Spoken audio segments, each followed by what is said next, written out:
Welcome to the Purpose to Create podcast. I'm your host, Natasha Wright, business strategist, certified life coach, and founder of Purpose to Create. This is a space for purpose-driven creatives to clear the noise, fuel their creativity with resilience, and lean into their purpose. I share actionable strategies and insights to help you thrive, both personally and professionally. Friend, listen. First of all, hey friend, hey friend.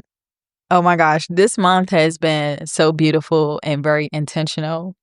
And I'm so glad that I have not rushed through this month, but set in deep emotions and feelings and just allowing myself to process where I am in my life, grieving where I thought I should be by this time in my life. And, I've been thinking and enjoying life a little bit more freely, taking the timelines off of myself, taking the deadlines from projects and just allowing things to flow with a certain ease.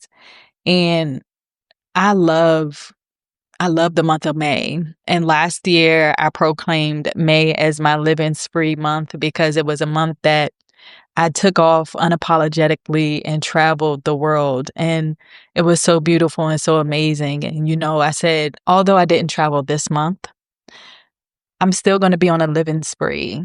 I don't have to be international to do that. And so this month is the month of living spree unapologetically and being able to just meet up with friends and do fun things and do solo dates and go watch a movie outdoors and just being able to treat myself to nice things and explore and play around with my style and lean more into my style, which is something that I love doing as a creative, letting my style speak for itself and speak through my creativity and being able to do those things. And more importantly, taking care of my health, right?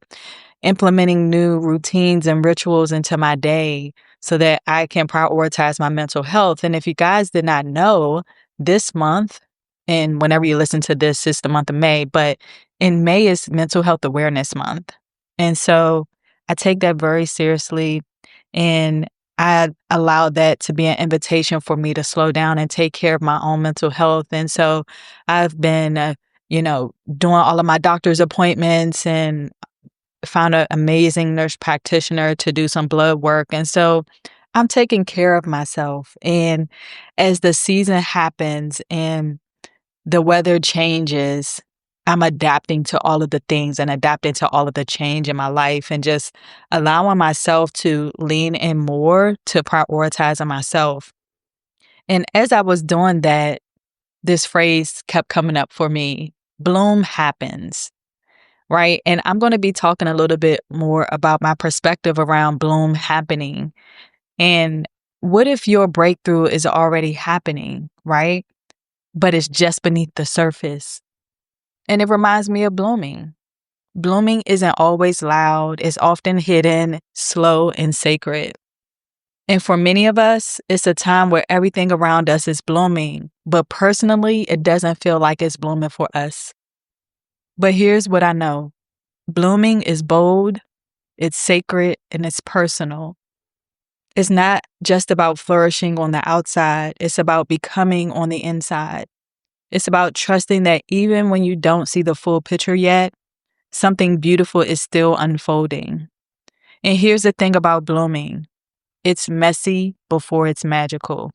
And then there's this saying, and I hope I don't get it wrong, but you'll get the point of it. But basically, flowers bloom in their own different timing, but it doesn't make them any less beautiful. And that applies to our life, right? Just because things don't happen in our timing, it doesn't mean that God has forgotten. It doesn't mean that the desires of your heart won't be met. We have to be prepared for those things. And we know in blooming, there's a preparation that happens, right? Before you can enjoy the fruits of your labor, the fruits of your investment, the fruits of your time and investments. I've been thinking a lot about the process of blooming like a seed in the soil. I'm going to make this very practical. Before anything breaks through the surface, everything is happening underground. The seed breaks open, it's buried, It's in the dark. It's in a space no one else sees. But that breaking isn't failure. It's formation. And baby, what does Beyonce say? Let's get in formation. Okay? And that's the part we often miss. The formation. We want the flower. We want the beauty. We want the visibility. But God does his best work in the soil, in the hidden places, the quiet yes, the obedient pause, the stretching that feels like nothing's happening. It feels like nothing happening, but I don't know about you, but that thing is painful sometimes. And we don't talk about the pain that comes with the stretching and the being obedient and surrendering. It's painful because we have to let go of what we thought it was going to be and replace our weight for God's weight. And I was having a conversation with a friend and a group of friends of mine. And, when we talk about the weight of something, like the physical, like heaviness of the weight, because we want it so bad. But the reality of it is God is wanting us to replace our weight, our heaviness for his yoke, right? So for the burden is heavy, but his yoke is light. So replace our weight for his weight, WAIT, waiting on his timing, right? It's something about that waiting that makes it feels like it's not going to happen. But I want you to remember, and I want you to think on this. Think back to a time where God has not shown up. Baby, I'll wait. Exactly. Right? God gonna always show up. It may not look how you want it or how you thought, but it's gonna be better than our ways and our thinking. So I want you to always remember that God is not forgotten, and you're gonna bloom in your timing when you're prepared to handle the delicateness of a flower and bloom. But something is happening. Rest assured. You're being rooted. You're being readied. And this month, I felt shift in my own spirit. I'm not going to lie. Not just an invitation to grow, but to bloom. I always feel like I'm being invited to grow, right? Like every challenge, every door closed, every open door, everything is an invitation for me to grow into who I'm called to be, to really lean into the woman that I'm becoming. That invitation not only grows me, but it also is a little bit more soil to my bloom.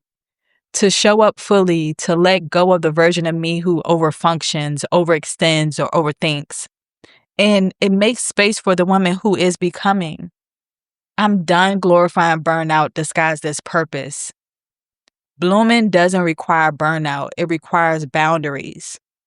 And baby, boundaries, boundaries is a challenge, especially when you are a giver, when you are a people pleaser, when you are afraid of what other people think, or flip it, you value what other people think more than what you think of yourself and the actions you need to take. Don't value someone else's opinion concerning you more than you value your own opinion concerning you.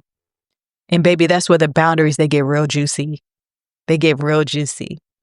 And side note and plug for myself, I do have a boundaries workshop course that I'll link here in the show notes so that you guys can, if you struggle with boundaries, you can listen to that mini course and you can get some support with boundaries and how to show up and how to ask yourself better questions and just kind of dig a little bit deeper into how you need to establish those boundaries. It's called the Boundaries Blueprint Workshop, and I'll link that here. So let me get back to it. I'm blooming by choosing rest over hustle, by speaking up when silence used to feel safer, by trusting God's timeline even when I want to skip ahead to the finished version. Baby, because I'm the one at the movies, like I told y'all before, I'm going to go ahead and read what's coming at the end so that I can be prepared, so I can get my mind right, so I can be like, okay, this is what's coming. But that's not always the best thing to do. So I'm learning not how to skip to the end of the movies and go read the reviews while I'm in the movie to see what's going to happen. Blooming isn't passive. It's active trust. And when I skip ahead to the end of the movie, I'm not trusting the process of how it's going to play out in the movie. So I'm personally learning how to trust the process. I'm personally learning how to enjoy the journey. Why can't I enjoy the journey of a movie? Why do I have to go and skip ahead? Part of me feels like I just need to know what's going to happen. That for me builds up the excitement and it helps me appreciate the process even more. But I'm going to learn how to trust and have active trust. So trust me, I am actively walking that out through this season. You know what? I'm reminded of that poem. It's called, I don't know if it's the name of a poem, but it's called The Rose That Grew from Concrete. And it's about a rose that blooms in a place where no one expected it to survive. No perfect conditions, no curated soul, no curated soil, and just resilience. And I think about that in my life often. Like, I am that rose that grew from concrete. I'm not supposed to be here today, y'all. So many occurrences in my life. And I'm just so grateful to God that His just grace and mercy. My God, I think about my life and I think about the experiences that I've had. And I wasn't expected to survive. I just wasn't. And I'm glad that I get to be here in this moment and be present and not skip ahead to see what the end of this is going to be, but to simply sit back and enjoy the process. And maybe you're like me. You've grown in hard places. You've bloomed through brokenness. And even if the world only sees the cracks, God sees the courage it took to keep rising. And I thank God for that. That's the kind of bloom that doesn't just survive. It changes the soil around it. Your life is proof of that. My life is proof of that. So if you're feeling like you've had to bloom without support, without softness, without safety, this is your reminder that you're still blooming beautifully, even here. And I'm reminded of the scripture, and I don't know exactly where it is, but just Google it. But it's God takes your beautiful ashes. Oh, no, takes your ashes for beauty. Beautiful ashes. No, God gives you beautiful ashes.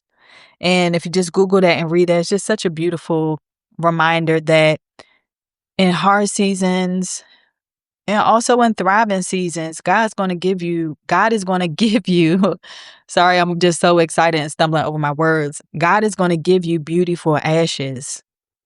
So don't lose hope. Don't give up. And maybe you're listening right now feeling like your bloom is taking too long. Trust me, I get it. I'm raising my hand right here. You can't see me, but raise your hand with me. I'm like, yes, sis, yes. Can I remind you, delayed doesn't mean denied. Some flowers take longer to break through the surface, but when they do, their beauty is undeniable. And that's what I was talking about previously. Like, God's going to give you beauty for your ashes. Don't rush your process. God's not late. You're not late. Mm-mm-mm. My God, I just felt that thing. It just got so emotional. Don't rush your process. Mm-mm-mm. He's just making sure your roots can hold what you've been praying for. Because let's be honest with ourselves. If God was to give you that thing right now that you've been praying for, are your roots strong enough to handle it? Okay, y'all, I remember the scripture. It's Isaiah 61:3. He will give you a crown of beauty for ashes, the oil of joy instead of mourning, and a garment of praise for a spirit of despair. That's not just a promise for the future. It's already in motion. It's already on its way to you. Even if you don't feel it yet, even if you don't see it yet, Beauty is being traded in for your story. I challenge us to think with great expectation. What is your expectation of God? What is it that you need to remind him of? What is the promises that he promised you that you need to go back and be at his feet and talk to him? He is craving for you to be in his presence, and he will meet you there. My God. If you don't feel it yet, pray like your life depends on it. Beauty is being traded for your story, for God's glory. My God. Ooh, I'm sorry, y'all. I'm not sorry. I'm excited about what God is doing, not just in my life, but I feel it for you too. I'm not sorry for saying my God and just like having these moments of gratefulness and gratitude. Never be sorry. Don't apologize for that. And let me be an example. You don't have to apologize for God's goodness in your life. You don't have to apologize for thanking God and saying his name and being grateful out loud and having gratitude out loud. People need to know your story. They need to know that bloom happens for you. And when I talk about bloom happening, God gave me this acronym about bloom, or Holy Spirit gave me this acronym for bloom. B is for brave enough to begin. L is for letting go of what no longer fits. O is for open to God's timing. O is for obedient to what's unfolding. And M is for making space for the more I'm called to. And that resonated with me so deeply because I find that that is the very season that I'm in right now. And I'm going to adopt these for my life, for my bloom pillars for this year specifically, because I feel like God is pruning me and taking away the dead parts of what no longer fits. Whew. When you start to do the work and you start to trust yourself, there's this overwhelming sense that comes over you. And I'm feeling that right now. Leaning more into who you're becoming so that your bloom can happen. Your breakthrough, baby, is on the way. Okay, let me wrap this up because I just feel myself so emotional right now. So I invite you to do a purposeful pause with me. What part of you is ready to bloom, but you've been too afraid to let it be seen? And whether that is outwardly or inwardly, because sometimes we're not ready to do the work because we don't want to deal with the stuff that comes up with it. But let me remind you of our Bloom acronym. Brave enough to begin again, letting go of what no longer fits, open to God's timing, obedient to what's unfolding, and making sure for the more you're called to. What part of you is ready to do that work? What are you still trying to carry that God is asking you to shed, like an old shell that no longer fits? Baby, it's time to bloom. It is time to bloom. And maybe the reason you feel stuck isn't because you're failing. It's because you're still trying to bloom in soil that no longer nourishes you. It is time to change the soil. You don't have to force your bloom, but you do have to take care of your garden. You just have to stay rooted, stay open, and trust what's going on. And not just going on in you, but trust what's growing in you. Even when it's not visible yet, know that you are still being rooted. You're not waiting to bloom. You already are. And anyone who told you otherwise just wasn't paying attention. And to be honest, you don't need nobody to pay attention. You need to know for yourself. And listen, that is how bloom happens. Just like that. Thank you for listening to the Purpose to Create podcast. If you haven't yet, subscribe, leave a 5-star review, and send this episode to a friend. Until next time, keep creating with purpose.